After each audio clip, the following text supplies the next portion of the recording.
ഇഞ്ചുറീസിൻ്റെ കാര്യം പറയുന്ന കൂട്ടത്തിലാണ് ഇപ്പോൾ ഏറ്റവും ലേറ്റസ്റ്റ് ആണ് ലെമീൻ യമാലിൻ്റെ ഇഞ്ചുറി. ഇപ്പോൾ ഞാൻ തന്നെ ഒരു സ്പെയിനിലെ ഒരു പത്രം റിപ്പോർട്ട് ചെയ്യുന്നത് അവിടുത്തെ ഡോക്ടറാണ്, അദ്ദേഹം പേര് ഞാൻ വിട്ടുപോയി. അദ്ദേഹം പറയുന്നത് യമാലിൻ്റെ ഈ പരിക്ക് ശേഷം അദ്ദേഹത്തിൻ്റെ ഒരു എബിലിറ്റി ഇപ്പോൾ ഷോട്ടിലൊക്കെ അക്യുറസി 50% കുറഞ്ഞു എന്നാണ് പറയുന്നത്. എനിക്ക് എന്താണ് തോന്നുന്നത്?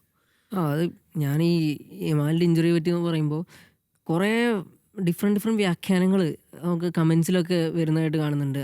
ഇത് കാരണമാണ് അത് കാരണമാണെന്നൊക്കെ പറഞ്ഞിട്ട്. പക്ഷേ ഇപ്പോൾ ഈ ഇഞ്ചുറിയുടെ പേര് ഞാൻ പ്യുബാൽജിയ എന്ന് പറഞ്ഞിട്ടാണ് ഈ ഇഞ്ചുറിയുടെ പേര് ഞാൻ ഇങ്ങനെ വായിച്ചറിഞ്ഞത്.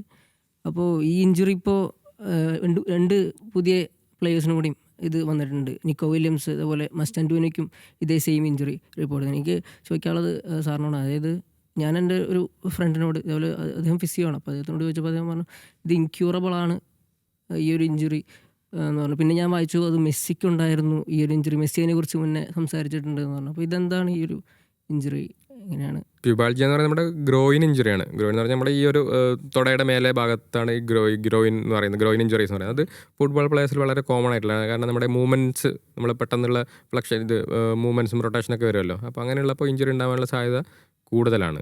അപ്പോൾ അത് എഗെയിൻ ഈ പ്രശ്നം എന്ന് വെച്ചാൽ നമ്മളിപ്പം യമാലിൻ്റെ പറഞ്ഞു, അതുപോലെ തന്നെ ഇപ്പം കോൾ പാമറിന് സെയിം ഇഞ്ചുറിയാണ് ഉള്ളത്, ഗ്രോയിൻ ഇഞ്ചുറിയാണ് ഉള്ളത്.